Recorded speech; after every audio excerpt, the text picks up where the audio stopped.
turagushimye data wa twese uri mu ijuru ryera, imbabazi zawe n'ubuntu bwawe byabanye natwe tugeze muri aya masaha tugihumeka, utwongereye amasaha yo kubaho, uduhaye amahirwe yo kuza imbere yawe muri uyu mwanya, izina ryawe ryera rihimbazwe. Tugusabye imbabazi ko turi abanyabyaha, tubabarira ibyaha byacu, uduhongerere, uduhe kwizera no kwihana, uduhe umutima wijwe, dushime izina ryawe. Tugiye kwiga ijambo ryawe, turakwinginze ngo uduhe imbaraga y'umwuka wawe, dushobora kuvuga ibyo ushaka kandi ushoboza abateze amatwi kwakira ibyabagirira akamaro, dutsindire imigambi y'umwanzi, tubigusabye mu izina rya Yesu, amen.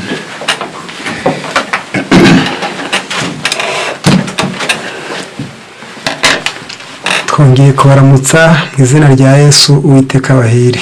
Dushimiye Imana cyane uyu mwanya tugezemo kongera kwiga ijambo ry'Imana. Tugiye kwigira hamwe ijambo ryo kudufasha kongera kurarikira umuntu wese wabashije kubona umwanya wo gutega amatwi, kugira ngo abashe gusengera mu mutima, dukomeze kubona iby'Imana yatugeneye. Ijambo tugiye kwigira hamwe ni ijambo ritubwira ngo urukundo rwa kivandimwe mu itorero. Urukundo rwa kivandimwe mu itorero turavugaho byinshi, ariko mu mwanya utari muremure cyane. Mu ijambo ry'Imana hatubwira yuko iyo abantu bemeye ubutumwa bwiza baba babaye abavandimwe. Ariko mbere y'ibyo reka dusome imirongo ibanziriza icyigisho cyacu. Iyi mirongo ibanziriza icyigisho cyacu mu gitabo cy'Abakorinto ba mbere, igice cya mbere, umurongo wa 10, haranditse amagambo agira ati: ariko bene data ndabingingira mu izina ry'umwami wacu Yesu Kristo, kugira ngo mwese muvuge kumwe kandi he kugira ibice birumwa muri mwe, ahubwo muhurize hamwe rwose, muhuje umutima n'inama. Ariko bene data ndabingingira mu izina ry'umwami wacu Yesu Kristo, kugira ngo mwese muvuge kumwe kandi he kugira ibice birumwa muri mwe, ahubwo muhurize hamwe rwose, muhuje imitima n'inama. Aya magambo yongeye kwandikirwa Abaroma 15 umurongo wa 6. Abaroma 15 umurongo wa 6, Pawulo yongeye kwandika ubutumwa yarahawe n'Imana bwavuzwe na Kristo mu gitabo cya Yohana 17. Abagaragu b'Imana bakomeje kubisubiramo cyane. Umurongo wa 6 haratubwira hati: kugira ngo muhimbaze Imana y'Umwami wacu Yesu Kristo, niyo na se, n'umutima umwe n'akanwa kamwe. Imana birayishimisha kubona abantu bayihimbaza, bayisenga, batari guhemana, ahubwo bafite akanwa kamwe ariko n'umutima umwe. Nanone mu gitabo cy'Abafilipi 2 umurongo wa 2, Abafilipi 2 umurongo wa 2, yongeye kwandikira itorero naryo bari bamushishikaje cyane. Aravuga ati: musohoreshe umunezero wanjye, guhuruza umutima mu rukundo, mwibwira kumwe, muhuje umutima. Yesu ataratoraka n'abigishwa be muri Yohana 17, yasenze ishengesho ryamaze umwanya asubira mu magambo avuga ngo: ndabasabira ngo babe umwe. Ijambo ry'Imana mu gitabo cy'Ibyakozwe n'Intumwa, igice cyaho cya 2, hatubwira yuko ubwo intumwa zari zitegereje guhabwa umwuka wera, biranditse ngo bari hamwe mu mwanya umwe, bahuje umutima, nuko umuriri ubatungura uvuye mu ijuru. Bari hamwe mu mwanya umwe, bahuje umutima. Aya masomo aratwereka yuko ibyifuzo by'Imana, umugambi w'Imana, umugambi wa Kristo, umugambi w'intumwa ze, ni uko abizera bagira urukundo rwa kivandimwe. Noneho ntibahurire mu itorero gusa, ahubwo umugambi w'ubutumwa bwiza, umugambi w'Imana, ni uko abahuriye mu kwizera ubutumwa bwiza bwa Kristo, abahuriye mu kwizera ijambo ry'Imana yandikishije ikarivuga. Ijambo ry'Imana ritubwira yuko tugomba kugira ubumwe, tukagira ubumwe mu mvugo, ndetse kugira ubumwe mu kwizera, cyangwa se n'akanwa kamwe. Noneho n'andi masomo menshi cyane tudashobora kurondora muri uyu mwanya agaragaza yuko Imana yihanangirije abizera ubutumwa bwiza yuko bagomba kubaka ubumwe bukomeye cyane, buri ku rwego rukomeye, bumwe bufite imbaraga, ku buryo biri tubwira yuko iyo ubwo bubonetse, abizera baba bagize umubiri wa Kristo. Yesu aba ari umutwe w'itorero, abizera ari ingingo ze, kandi bakaba bakundana bumvikana nk'uko ingingo ziri ku mubiri zumvikana. niyo mpamvu rero turabyiga nk'isomo muri uyu mwanya tugendereye kwerekana icya mbere aho ubwo bumwe uko bujya buboneka. Guhurira mu materaniro gusa ntibihagije, ahubwo bumwe buboneka bute? Turarebera hamwe ingingo zigera muri 3 cyangwa 4. Iya mbere ituma ubumwe bushoboka ni ukubyarwa bwa kabiri. Icya kabiri ni ukubaha ubushobozi bw'itorero ry'Imana. Icya gatatu ni ukumenya kubana neza na bene so, kubimenya ukabyiga n'isomo. Hanyuma turaza kurebera hamwe ibibuza ubwo buvandimwe bikunda kubwica no kubusenya. Turasoreza mu kureba uko dushobora kubona ubwo bumwe, inama zatuma tubona kandi tukabukomeraho. Mu gitabo cy'Abagalatiya ku ntambwe ya mbere ishoboza abana b'Imana kugira ubumwe, Abagalatiya niho tugiye kubanza gusoma. Abagalatiya igice cyaho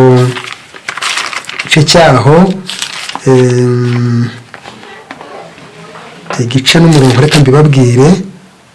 Igice cyaho cya 4 turahera ku murongo waho wa 28. Nuko rero bene data, namwe muri abana b'isezerano nk'uko Isaka yarari. Muri abana b'isezerano nk'uko Isaka yarari, murambabarira gatoya, umurongo nshaka ni igice cya 3:28, niteranije ibice. Turahera ku murongo waho wa 26. Mwese muri abana b'Imana, mubiheshejwe no kwizera Kristo Yesu, kuko mwese ababatirijwe muri Kristo muba mwambaye Kristo. Noneho ntihakiriho umuyuda cyangwa umugiriki, ntihakiriho imbata cyangwa umudendezo, ntihakiriho umugabo cyangwa umugore, kuko mwese muri umwe muri Kristo Yesu. Ubwo muri aba Kristo, muri urubyaro rwa Aburahamu, muri n'abaragwa nk'uko byasezeranijwe.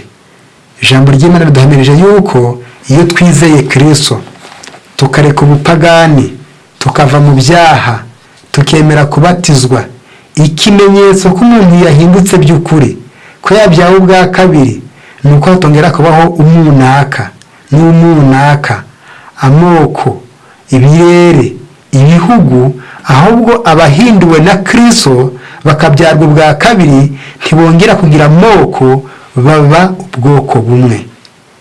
Iri somo tongera kurisoma mu gitabo cy'Abakolosayi igice cya mbere duhere ku murongo wa 14.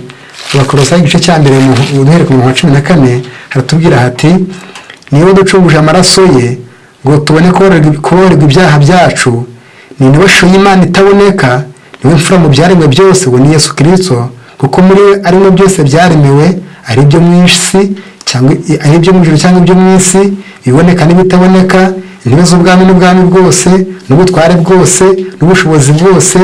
Niwe wabiremye byose, kandi rero niwe byaremewe. Yabanjirije byose, kandi byose bibeshwaho nawe. Niwe mutware w'umubiri n'itorero, kandi niwe tangiriro n'imfura yo kuzuka mu bapfuye, kugira ngo imfura muri bene se abe uwa mbere uhebuje byose. Harakomeje ngo kuko Imana yishimiye ko kuzura kwayo kose kuba muri we. Muri 21, namwe abari baratandukanijwe kera, mukaba mwarabanzi bayo mu mitima yanyu no kubw'imirimo mibi, noneho yiyungishije namwe urupfu rw'umubiri we, ngo abashyire imbere yayo muri abera n'abaziranenge mutagawa. Noneho niba mugombye twizera, mwubatswe neza ku rufatiro mutanyeganyega, kandi mutimurwa ngo muvanwe mu byiringiro mwahawe n'ubutumwa bwiza. Aya magambo atubwiye yuko Yesu amaze kuza agacunguza abantu amaraso ye, icyo tubanza kumenya ni uko Yesu ari we muremyi wacu. Ntabwo ari twe yaremye gusa, ahubwo yaremye byose. Kandi Yesu yaje ku isi haramaze kubonekaho ubwanzi butandukanye abantu n'abandi, ku rwego hari ubwoko bwari buzwi yuko batari abana b'Imana. Ese ntibari abana b'Imana barakomotse hehe? Muzika bari barubatse urusika rutandukanya ahasengerwa n'aho abanyamahanga batarenga, ngo byagaragazaga yuko abanyamahanga badafite umugabane ku Mana, kandi ariyo yabaremye. Nuko Yesu aje asenya urusika, ahuza abanyamahanga n'Abisirayeli, akuraho ubwanzi, yerekana mu gitabo cyitwa Rengera ubuzima igice cyaho cya mbere paji ya 7 aravuga ngo yazanye idini itarobanura amoko. Kuri we imbata nawe umudendezo barareshya, ngo yazanye ubuvandimwe bushyitse. Yesu yaje yaravuze ati bose ni abanjye, abana aka n'abanjye, abisiri n'abanyamahanga ni abanjye, abakumwe n'atarakirwe ni abanjye, bose bararetswe ngo baze mbacungure, bose ni ubwoko bwanjye, abarebare, abirabura, abazungu, bose baremwe n'Imana. Yesu yaje kwerekana ko ashaka ubwo buvandimwe mu buzima busanzwe bwa buri munsi. Hari igihe uje uhura n'umuntu utazi icyo muhuriyeho, wenda muri bino bihe by'isi yagiye ihura n'intambara, umuntu yaragiye kure ntimubonane, mugahurira ahantu utamukeka, mukabana nka rubanda. Ariko ku muntu ufite ubumuntu, iyo uje kumenya yuko ari uwa mwene so, ari uwa mukuru wawe, ari uwa mwene nyoko, ari murumuna wawe wari warabuze, utamenya ko ari we rwose. Kandi ibyo birashoboka rwose. Iyo umuntu mwatandukanye kera impinduka zikaza, ubuzima bugahinduka, ushobora kutamumenya. Byabaye kuri bene Yakobo bagiye mu Egiputa, ntabwo bamenye Yosefu bitewe n'uko yagize ubuzima burahinduka cyane, bigera no ku mubiri ntibamukeka. Ibyo bikerekana yuko gutahura ko umuntu ari umuvandimwe wawe, muhujwe n'amaraso ya hafi, birahagije kubyara urukundo rwa kivandimwe. Wamwishimira, wamucyura, wazana abandi bakajya kumureba, watangiye inkuru nziza, wamukunda urukundo utamukundaga bitewe n'uko umenye ko mufitanye ubuvandimwe. Icyazanye Yesu rero ni ukugira ngo abari mu isi bose bazemera kumwizera, bakemera guhinduka, bave mu ntambwe y'ivangura ry'amoko, ivangura turere, ivangura miryango, ivangura bihugu, ahubwo bamenye ko umuntu wese wizeye aba ari umwana w'Imana, kandi abizeye bose bagira ubuvandimwe bwa Gikristo. Ibitabo bitubwira yuko abemeye kwizera bakemera ko Yesu ari umubyeyi, Imana Data wa twese, bakabyarwa ubwa kabiri, baje bagirana urukundo ruruta urw'abavukana ku mubiri.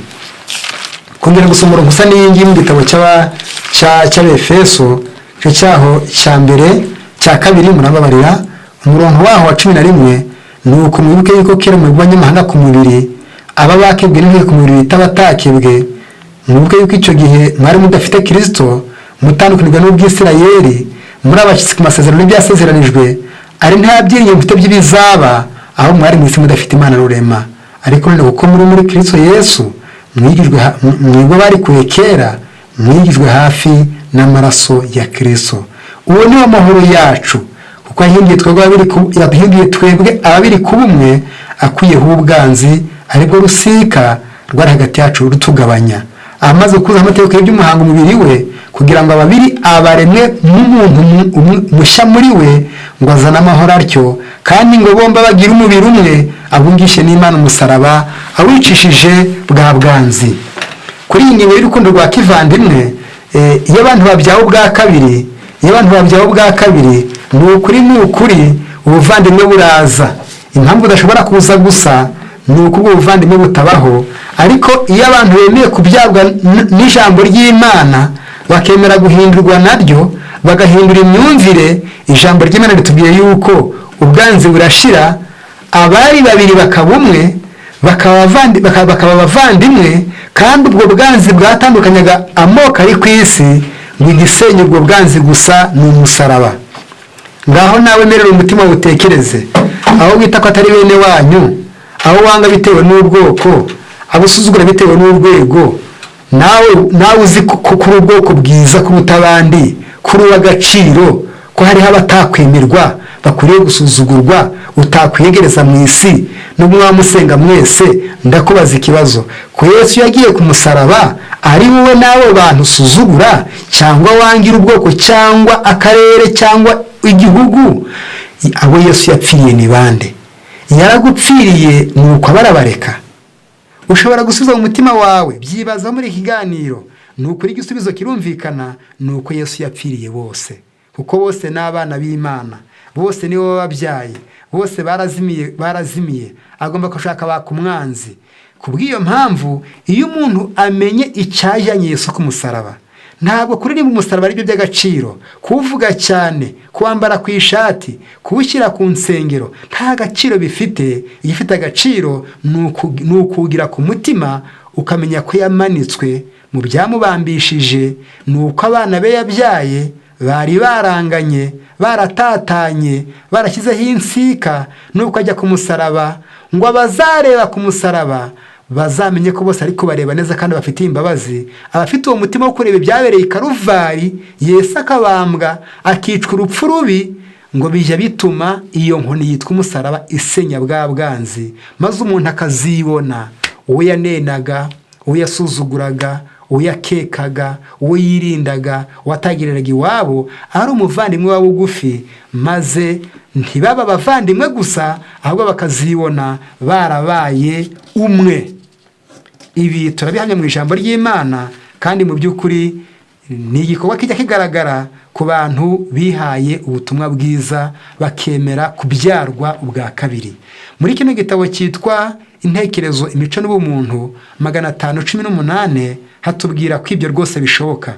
Hatubwira ko ibyo rwose bishoboka, ko abantu batandukanijwe n'inzego, batandukanijwe n'amoko, batandukanijwe n'ibihugu, batandukanijwe n'uturere, iyo babyawe ubwa kabiri atari byo bindi by'amazi gusa, bakabyarwa n'umwuka w'Imana, ariyo myumvire y'ijuru, igahindura imyumvire yabo y'isi. Imyumvire y'ijuru ni uko itubwira ko umuntu wese yaremwe ku ishusho y'Imana. Abantu batandukanywa n'ibirere n'imirire yabaranze, ariko bose ni abana b'Imana. Kubw'iyo mpamvu ababyawe ubwa kabiri rero ni ukwakira imyumvire mishya itandukanye n'iya kamere, ikubwira yuko mu ijambo ry'Imana havuga yuko wizeye wese Yesu Kristo akihana ibyaha bye aba abaye umwana w'Imana kimwe nawe. Ya magambo reka nyasome mwumve ubuhamya bw'ibyanditswe muri kino gitabo. 518 haratubwira hati 518 haratubwira hati kwegera Kristo bizana ubumwe. Kuba kuriya Kristo nibyo bitera amacakubiri no kutumvikana mu miryango no mu itorero. Kwegera Kristo bitubasha kwegerana n'abandi. Ibanga ry'ubumwe nyakuri mu itorero no mu muryango ntirishingiye ku mishyikirano cyangwa mu bucungamutungo neza, cyangwa mu mbaraga zirenze za kimuntu zo kunesha ingorane. Nubwo ibyo byose bifite akamaro kabyo, ariko ibanga ry'ubumwe rikomoka mu kugirana ubumwe na Kristo. Mushushanye uruziga, mushyiremo imirongo myinshi ihereye ku muzenguruko kugera ku ihuriro. Uko iyi mirongo igenda yegera ihuriro, niko irushaho kwegerana. Ni nako bimeze mu mibereho ya Kristo. Uko turushaho kwegera Kristo, niko turushaho kwegerana ubwacu. Imana ihabwa icyubahiro igihe abana bayo bashyize hamwe mu mirimo bumvikanyeho. Aya magambo atubwiye neza yuko iyo abantu babyawe ubwa kabiri bakegera Yesu, birikora nk'uko amarero y'igare ahurira mu ipfundo bitewe n'uko yose abungira ahantu hamwe. Uko niko umuntu wese ubyawe ubwa kabiri akemera kugira imyumvire yanga ibyaha, akagira imyumvire ishaka kuba uw'Imana, agatangira gusanga Yesu ngo amufashe, akagira kwizera ko Yesu azamufasha kandi azamukiza ibyaha. Buri wese ubigize mu mutima agatangira urugendo rwo gukora ikibi, agafata ibyiza, akagendera mu ijambo ry'Imana, akemera ko ari mubyara. Icyo gihe yibona n'undi wese uturutse bunaka, ubwoko runaka, umuryango runaka, bajya babona barahuye neza, nubwo baba bakomoka mu miryango yacanye.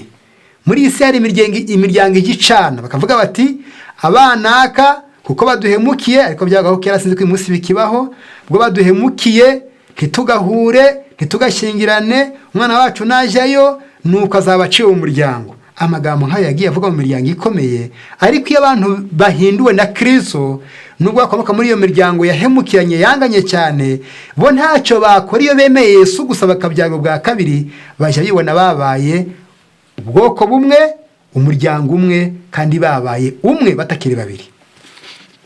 Mu by'ukuri iyo bigeze kuri iyo ntambwe no kwemera gupfa, bakwemera gupfira hamwe, ko kwegerana kwabo kuba gukomeye cyane, kutacibwa n'imbaraga z'isi. Ndakumenyesha yuko ubumwe bw'ababyawe bwa kabiri bahinduwe na Kristo, nta mbaraga yo ku isi yashobora kubacamo kabiri. Bakwemera bagapfa ariko ntabwo bacikamo kabiri, bitewe n'imbaraga ikomeye cyane irenze iya kimuntu iva ku Mana yegeranya ababyawe ubwa kabiri.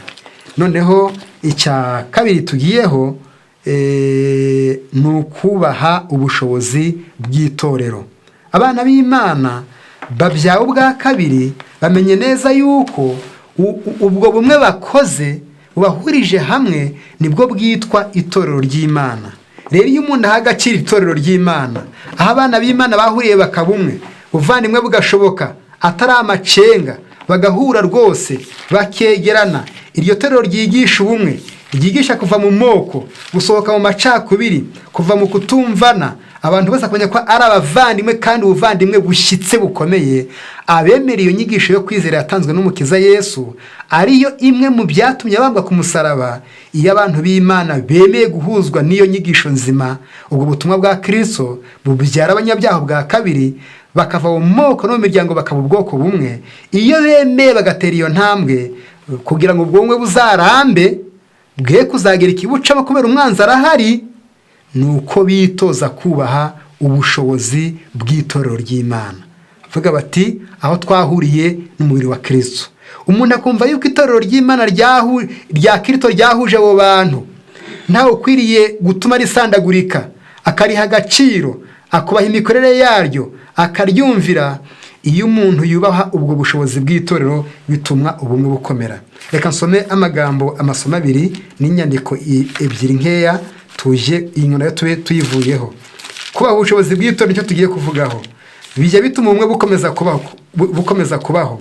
Abefeso cyo cyaho cya mbere umurongo waho wa 20 wa 19, reka njye ku murongo wa 22. Kandi yamuhaye gutwara byose ni Kristo, ibishyira munsi y'ibirenge bye, imuha itorero wowe umutwe waryo usumba byose, naryo riba umubiri we ushyitse kandi ushyikirwamo na byose. Nkuko twasomera gusa rirumvikana. Yesu mu by'Imana yamuhaye itorero ngo ribe umubiri we, nawe abe umutwe waryo, maze rihinduka umubiri we ufite ingingo, umubiri ushyitse kandi ushyikirwamo na byose. Ndatekereza ko tugarutse ku mibiri yacu, umuntu afite umutwe, kandi umutwe ni wo muyobozi w'ingingo zose.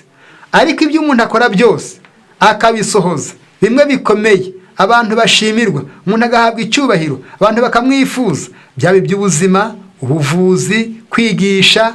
Iyo umuntu asohoza ibintu bifitiye abandi akamaro, birimo n'imbaraga zishobora gutera abantu ubwoba, umuyobozi ukomeye utuma bikorwa ni ubwonko. Kugira ngo bishoboke nuko ingingo zumvikana, ibwonko buvuze ngo unama urunama, genda uragenda, hagarara urahagarara. Wumvuze buti icara, zigama, fata amafaranga, bikuza, bitsa.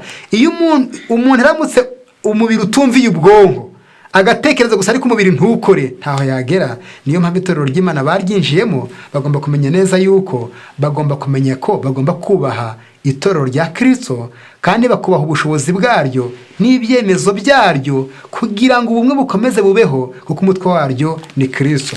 Ibyo byongera kuboneka no mu gitabo cy'Abakolosayi igice cyaho cya mbere 18. Niwe mutware w'umubiri, niwe torero, kandi niwe tangiriro n'imfura yo kuzuka mu bapfuye, kugira ngo abo uwa mbere uhebuje byose. Kuko Imana yashimye ko kuzura kwayo kose kuba muri we. Imana yashimye ko kuzura kw'Imana kose kuba muri Yesu, na Yesu ahabwa itorero ngo kuzura kwa Yesu kuzurire mu itorero. Noneho muri Yesu Kristo niho abizera bakomora gufasha abandi, niho bakomora kubwiriza abandi, niho bakomora kugirira imbabazi abamerewe nabi, niho bakomora gusura ababaye, niho bakomora guha abashonje, niho bakomora gusengera abarwayi, niho bakomora kuvura abarwayi. Kuko Yesu niwe Imana yatumye imuha itorero ngo ribe umubiri we ushyitse, ushyikirwamo na byose. Imana ifata Yesu imushyiramo ibyayo byose ngo byuzurire muri Yesu, isi bibone.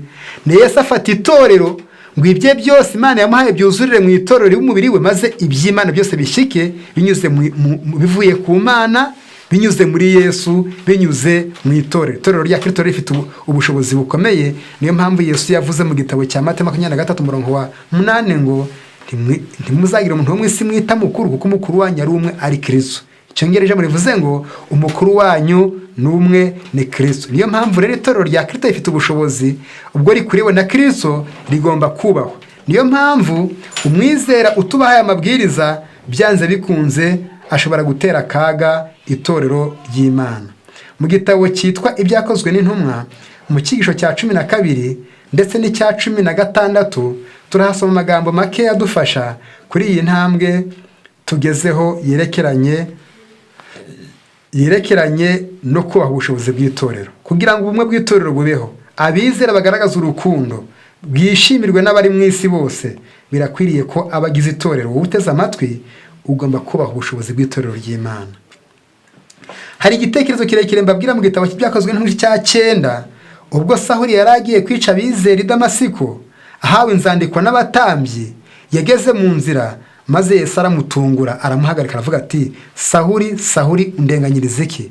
Aravuga ati, none se mwami runde nkakwizera? Yesu aramubwira ati, ndi Yesu urenganya.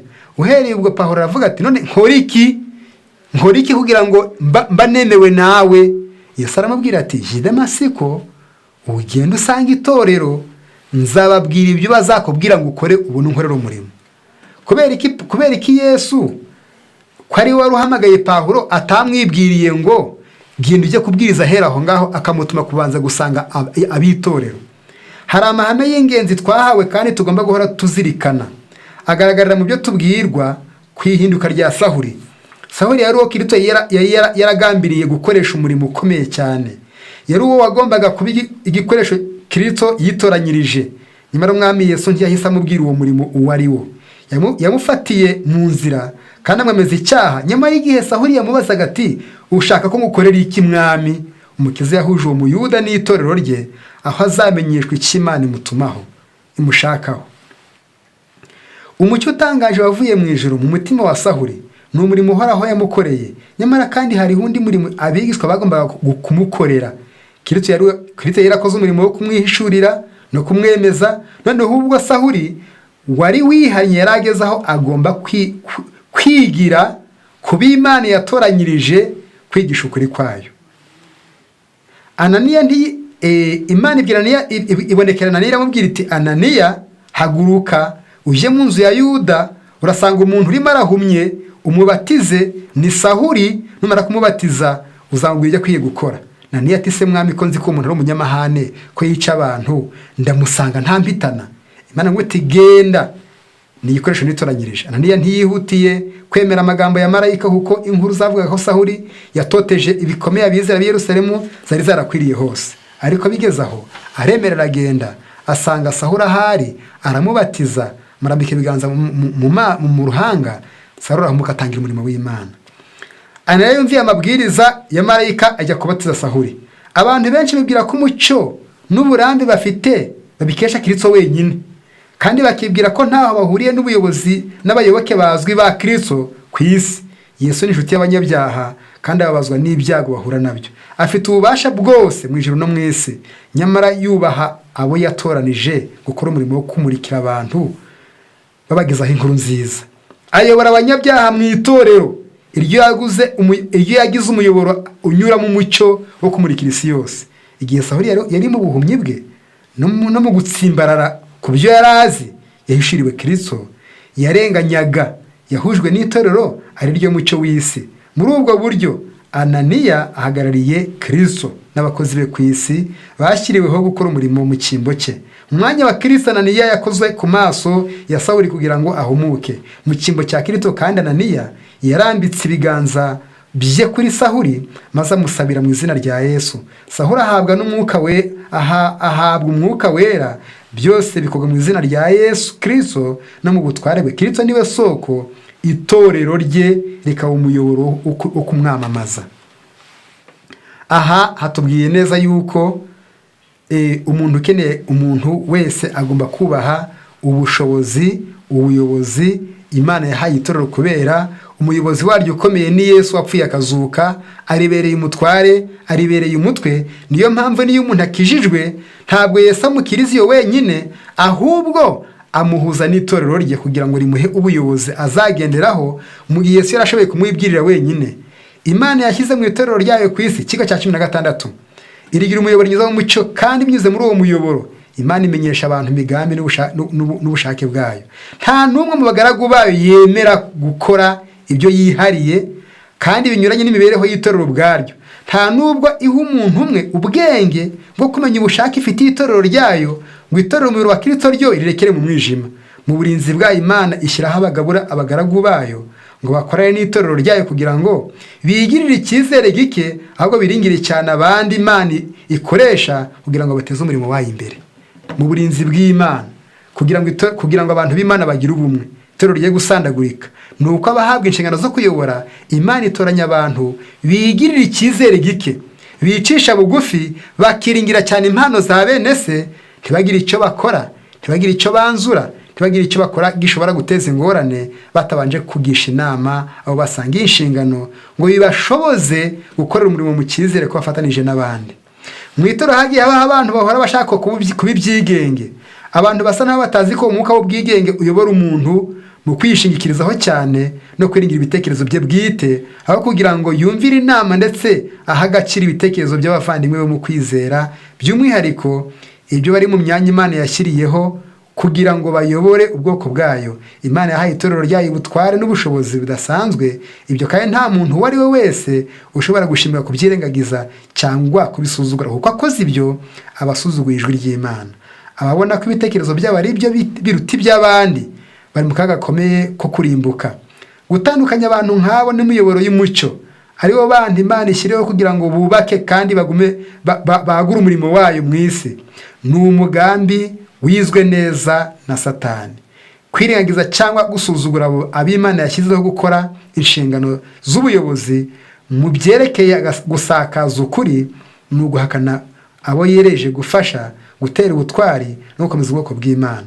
Umuntu wese ukora umurimo w'Imana akirangiza bariye batoranyijwe n'Imana kandi agatekereza ko umucyo uzamugeraho nta handi unyuriye uretse uturutse ku Mana gusa ako kanya, uwo muntu aba yishyize aho umwanzi yamushukira akamugusha. Bana b'Imana, dukeneye kubaka ubuvandimwe isi yabuze. Muri ibi bihe turimo mu isi ubuvandimwe burabuze. Kubana neza biragumye, inzangano ziragwiriye, ariko itorero ry'Imana rikeneye kugaragaza ubwo bumwe bw'abizera, kandi buri mwizera wese ufite inshingano yo kubuharanira. Icyo tumaze kubona kugira ngo ubumwe bw'itorero uzabe umusemburo ubugwiza ni uko wubaha ubushobozi Imana yahaye itorero ryayo ku isi kugira ngo rihuze abizera, ababyabo bwa kabiri, ribabere urugo, ribabere umuryango, biyumvanemo, bakundane bitewe n'uko bahujwe n'uko kwizera. Mu gitabo cy'ibihamya umuzingo wa 3 urupapuro rwaho ndasoma amagambo makeya abiri ahari. Umuzingo wa 3 hari amagambo ahari tugiye dusomaho gatoya avuga ngo 461 iyo abantu bose bafite ijambo mu bandi bumvaga akamaro ko gukorera hamwe kandi bagashaka gusubiza isengesho Kristo yasenze, avuga ngo babumwe nk'uko n'abari umwe na se, umurimo wo kwamaza ukuri kugenewe kino gihe wagira imbaraga muri izi nkengero z'inyanja. Abantu bose bemeye ubutumwa bwiza bavuga yuko babyawe bwa kabiri, bamenye yuko Yesu yifuza ko tuba abantu bahuje ubumwe, abavandimwe bashyitse, bakundana, batanga urugero rwiza, n'abandi bakabibona. Umurimo w'Imana wakwihuta cyane muri izi nkengero z'inyanja turiho z'isi. 476 474 Imana ishaka ubwoko bwayo buhuzwa hamwe mu murunga w'umushyikirano wa Gikristo. Imana ishaka ubwoko bwayo buhurizwa hamwe mu murunga w'umushyikirano wa Gikristo. Umushyikirano, urugwiro, kuramukanya, kuganira neza, kugirira icyizere abavandimwe bacu mu kwizera ni ingenzi ku iterambere ry'itorero, kandi guhurizwa hamwe mu gikorwa ni ingenzi igihe hariho akaga mu by'iyobokamana. Intambwe imwe itewe ihubukiwe n'igikorwa kimwe kititondewe bishobora gushyira itorero mu bibazo n'ibigeragezo ridashobora kuvamo nubwo hashira imyaka myinshi. Umwizera umwe w'itorero wuzuwe no kutizera ashobora guhurwaho umwanzi gica, kandi bikazagira ingaruka ku itorero ryose, bityo umusaruro ukazaba wuko imitima myinshi ishobora kuzimira. Yesu ashaka ko abayoboke be bagandukirana. Ubwoko bw'Imana izabakoresha nk'ibikoresho byo gukiza hagati yabo. Ubwo ni bw'Imana izabakoresha nk'ibikoresho byo gukizanya hagati yabo, kubera ko umuntu umwe adashobora kubona akaga ijisho ry'undi muntu ryihutira kubona. Ariko umuntu udasobanukiwe niyumvira umubura afite icyizere umuburiye, bashobora gukizwa ibibazo bikomeye n'ibigeragezo. Hano hatubwiye yuko abana b'Imana, Imana irashaka yuko abemeye ubutumwa bwiza, ababyawe bwa kabiri, baba abantu bahuriwe mu bumwe bw'itorero ry'Imana, bagendera mu byiyumviro bihurijweho, basigana bagahuza, bakajya inama, kandi umuntu akemera yuko buri mugenzi we ari mu impano irutiye, ku buryo akaga yihutira kubona undi watakabona vuba nkawe. Ibyo bigatumye yakubwira ati hano wahagwa, hano hari akaga, hano wihajya, wivuga aya magambo, wibikora, azihutira kumuha agaciro avuga ati ni ijisho ryanjye, maze bitume itorero ry'Imana rigira amahoro. Ariko umwizera umwe usuzuguye ubumwe bw'itorero, udaha agaciro inama z'abandi, udaha agaciro inama z'ibyanditswe, udaha agaciro imyanzuro y'umurimo w'Imana, ashobora guteza akaga itorero, bizana amacakubiri, bikazasoza itorero ry'Imana ryose rigize umuvurungano. Kubera igihe dufite, turifuza kuvuga byinshi mu gahe gatoya. Icya gatatu kirinda ubumwe bw'abizera ni ukumenya kubana na bene so neza. Mu gitabo cy'Abaroma 12:18 natubwira ngo mu rwawe ruhande ubana amahoro n'abantu bose. Abahero 12:14 natubwira ngo umugire umwete wo kubana n'abantu bose amahoro. Noneho umuntu agomba kugira umwete wo kumenya uko yabana na bene se amahoro. Kugira umuntu abane n'abandi amahoro bisaba kumenya yuko abantu mwahuriye mu itorero ntabwo mwarezwe kimwe, ntimwagize amahirwe amwe, ntimwajijutse kimwe, ntimwariye bimwe. Ukamenya yuko n'uwo muvukana mu nda ya mama wawe na papa wawe ntimujya mumera kimwe, ntimunganya guterura, ntimunganya imbaraga, gufata amasomo n'ibindi. Uko nikiyo duhuriye mu itorero ry'Imana, tuba tuzanye ubumuga butandukanye. Niyo mpamvu abana b'Imana bakeneye kumenya uko babana neza kandi ari umuryango mu itorero ry'Imana. Jimenya yuko uko twahujwe no kwizera twese, ntabwo twagize ikuriro kingana, ntitufite ingorane zimwe, buri wese afite ahatsikira. Icy'ingenzi kuva twaremeye kubyarwa na Kristo, tugomba kwiga twabana neza twese. Ibyo rero bituma umuntu umenya uti uyu nguyu impamvu hano hamunanira nibwo burere yahawe, ntiyagize amahirwe, bituma atabyumva vuba, ntigituma atagira urugwiro rwinshi, maze ukamutoza icyiza ufite, nawe ahagutoza icyiza afite, mu bwubahane, mu gufashanya. Iyo ni intambwe ya mbere ituma umuntu abana neza n'abandi. Icya kabiri ni ukwimenyereza guhara. Iyo uhemukiwe ukirinda gutekereza nabi. Nasomye amagambo yantangaje mu gitabo cyitwa Intekerezo n'Ubumuntu, ngo umuntu ufite urukundo rw'Imana muri we, ngo ntabwo umutima w'icyo ukomeretswa, ngo bijya bimurinda ibikomere, ngo kuko azi neza ngo kuko afite ubwenge butuma acukumbura akamenya ko impamvu umuntu yakoze ikibi itaturutse ku bugome, harimo impamvu nziza, bigatuma umujinya wari kugira, inzika wari kugira, uvuga uti nawe ntabwo ari we yari agamije icyiza. Yagutonganije, yaguhubukanye, ngo cyanyubuka, avuga ati nubwo nshyashye nabi, akambwira mu bantu, ariko anshakira ibyiza, akeneye ko ntandamuka, reka nte gutekereza nabi. Ngo iyo umuntu afite urukundo rwavuye ku Mana, bijya bimukingira ibikomere biterwa n'ibibi bikozwe, maze akajya ashaka impamvu zamuteye kubikora ku bandi, agahora avumbura inziza, agahora avumbura inziza. Icyo ni ikintu gikomeye cyane gikwiriye gushakishwa, kandi abantu bakabishaka bakomeje cyane, ko ni ikintu cy'ingenzi kuruta ibindi byose. Kumenya yuko umuntu ufite umutima w'urukundo atajya agira ibikomere atewe no guhubukirwa, atewe no kubwirwa nabi, atewe no gufudikirwa, kuko abazi neza yuko bishobora guterwa n'uko uwo muntu umuhubukanye ashobora kuba adafite amahirwe nk'ayo yagize, yakwihanganira ibyo ashobora kwihanganira. Ayo magambo aboneka mu gitabo cyitwa Intekerezo, Imico n'Ubumuntu. Ngira ngo ni ku rupapuro rwaho,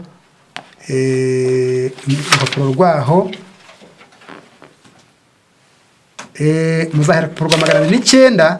Hari amasubi menshi muzasoma, ariko haranditse ngo bijya bituma agenzura impamvu we agahora abona inziza, nta kandi kugenzura ibibi. Iyo umuntu afite urukundo avuga ati uyu muntu igitumye bimutera si urwango, impamvu iyi n'iyi, wenda yashutswe, yagize ibiki n'ibiki. Rero iyo umuntu ashaka kubana n'abandi neza ngo bigwize ubumwe, ni uko yimenyereza kubana neza n'abandi, kumenya ko mutagize amahirwe angana mu kwihanganira ibibazo, ingeso n'imico n'ibindi. Cya kabiri, kumenya guhara igihe ugiriwe nabi. Cya gatatu, ni ukwihambira kuri mwene so kugira ngo ubucuti budacika, kugira ngo mukirane ibyo mwapfuye, kemera kumusanga mukaganira. Iyo ubonye mwene so kumubwira amakosa yo mukiranire byanze, ibyanditswe bitubwira yuko hari n'intwari itagineshwa, ni ukumugaruza umutima, kumugirira neza, kumukorera ibyiza, kumwitaho, kumuzirikana. Hari ibintu byinshi bijya bisenya urukundo rwa kivandimwe. Icya mbere ni ukudahinduka, twakivuze. Icya kabiri ni ukwizira ku myumvire ya kera, imyumvire ya kera, imibi ya gipagani, ngo impamvu nkoreye ibi n'ibi ngo ndabizi, ngo ni uko avuka aha, ngo ni uko ari umunaka. Iyo ni imyumvire ishaje. Mu moko yose harimo abantu beza na babi. Iyo umuntu rero guhemukira gatoye, ntubone ko ari intege nkeya, ko ari ibyaha, ugatahura yuko byatewe nuko ari ubwoko runaka, nuko ari umuryango runaka. Ibyo bituma ubumwe bw'itorero butabaho, ukazabigisha igituma busenyuka. Imyumvire ya kera ntikwiriye kubakwa. Icya gatatu ni ukunegurana, bicibwaho iteka n'ijambo ry'Imana. Iyo umuntu umuneguye ntumubwize ukuri, bizana amacakubiri mu itorero no mu bizera. Icya kane ni ugukeka. Umuntu akubwire ngo urahari gutambuka kuko wenda ari kwihuta cyane, afite ihubi, arahurujwe, ngo impamvu ngo buriya ngo atambutse, ngo yabonanye, ngo bamubwiye, ngo niyo mpamvu. Ibi bizana kutumvikana. Icya gatanu ni ukuba inkorwa hato. Kuba inkorwa hato, umuntu akubwira akajambo gatwa gucyaha, ukajya kure, ukaba mubi, ukabira, bene uwo muntu ajya asenya urukundo rwa kivandimwe mu itorero ry'Imana. Icya nyuma ni ukubura ikinyabupfura. Kubura ikinyabupfura, kutamenya ubwira. Ntabwo itorero ry'Imana, ntabwo Yesu yigisha yuko nubwo twese tungana mu kwizera, tureresha muri Kristo, ariko mu by'ukuri hariho abasaza, hariho ababyeyi, hariho abubashywe, hariho abayobozi, hariho abategetsi, abahagarariye abandi mu isi, abashinzwe inshingano zikomeye muri rubanda. Tugomba kuba abantu bazi ikinyabupfura ku buryo niba ugiye kubwira umuntu wubashywe, umenya kumubwira mu cyubahiro. Niba atari yumva, wihangana ukamutegereza. Niba ari umubyeyi, ukamubwira wubashye. Ntukabe umuntu uri ikinyabupfura, kubera iyo ubuze ikinyabupfura, ibyari byiza bisenya n'ibindi byose. Aho turangiriza ni inama ishobora gutuma abantu b'Imana bongera kubaka ubuvandimwe, ubumwe bwa Kristo bwari buri gusenyuka, bwari butubatse neza, maze bikabashoboza kuba abantu bashobora kugira ubumwe buzabahesha amaherezo meza. 170 igitabo cyitwa guhama kwacu gukomeye 170, guhama kwacu gukomeye 170, guhamagarwa kwacu gukomeye 170, ndetse na 71 haranditse ngo, reka mbere 71 haravuga ngo ukuri gukomeye, ukuri kurakomeye kandi kugera kure, kuzahuriza hamwe abo mu bihugu bitandukanye mu buvandimwe bukomeye. Ukuri kukubwiriza, ntuvangemo ikinyoma. Kabiri, kukubwira umuntu yakosheje, ntuce ku ruhande mu bugwaneza n'ubupfura. Kristo ari mu bantu, azabahuriza mu rufatiro rumwe, abategurire kuba umwe mu bagize umuryango wo mu ijuru. Uko niko kugira abantu umwe, kandi kugakuraho ibyo abantu bibwira ko badahuje mu bwene gihugu. Ni ukuri, ijambo ry'Imana ryonyine, ukuri kwa Bibiliya, iyo kumviwe, kukigishwa neza, gufite ubushobozi buhuriza abantu hamwe mu buvandimwe bukomeye, kandi gufite ubushobozi bukuraho itandukaniro ryatewe n'ubwene gihugu. Ukuri kuzagira imbaraga imwe iboneza imitima ititaye ku bwene gihugu. Buri mutima w'umuntu wakiriye ukuri uzacisha bugufi imbere y'umunyacyubahiro uyobora. Kandi iyo Kristo atuye mu mutima binyuze mu kwizera, atuma bahuza umutima, kuko Kristo ategabanije mu bice. Bazakomera mu mbaraga ze, bazishima kandi bahuzwe n'amahoro ye. Uko ni kwa kundi, ukuri ni kwa kundi guhindura mu mbaraga zako zo kwigarurira imitima yose, kuzeza kandi kuboneza umutima uwakwakiriye. nitugera ku rugero rwo kwera, imiterere yihariye y'imico yacu izabonera ihuze n'ubushake bwa Kristo. Nuko tuzicarana hamwe mu bikari byo mu ijuru muri Kristo. Abavandimwe bazakorera hamwe nta bitekerezo byo guhangana.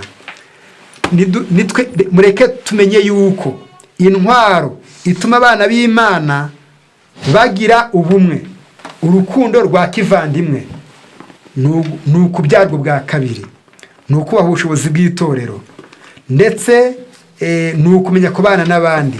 Ariko kandi hari ibitera amacakubiri, bitera kutumvikana imiterere kavukire, tugomba kuyirwanya. Igishobora kumara imiterere mibi dutara gutandukana ni ukwemera kwa abanyakuri. Wije uca ku ruhande, wije urengera icyaha, wije umugome, kandi igihe wigishigisha ukuri gusa kuzicira inzira, abana b'Imana bazibona mu isi bari hamwe batakivuguruzanya, buzuzanya, bibateguze kuzaturana mu ijuru. Imana dushoboze kubyumva, dufate izo ntwaro, tujya tuvugisha ukuri, tukwigishe, kwicira inzira mu mitima, ibyo aho gufata umwanya mu manza no gukiranura, nubwo nabyo hari igihe bikenewe, ahubwo gufata umwanya wo kwigisha abantu kuri ijambo ry'Imana, gufite ubushobozi burutabazi guca imanza, guhuza imitima. Imana ibitwumvishe, tubikore, tuzabigereho, tubone ubugingo buhoraho, kandi abashikiriye umusongero wabwo mu bukomereho, bizaduhesha amaherezo meza, mu izina rya Yesu, amen.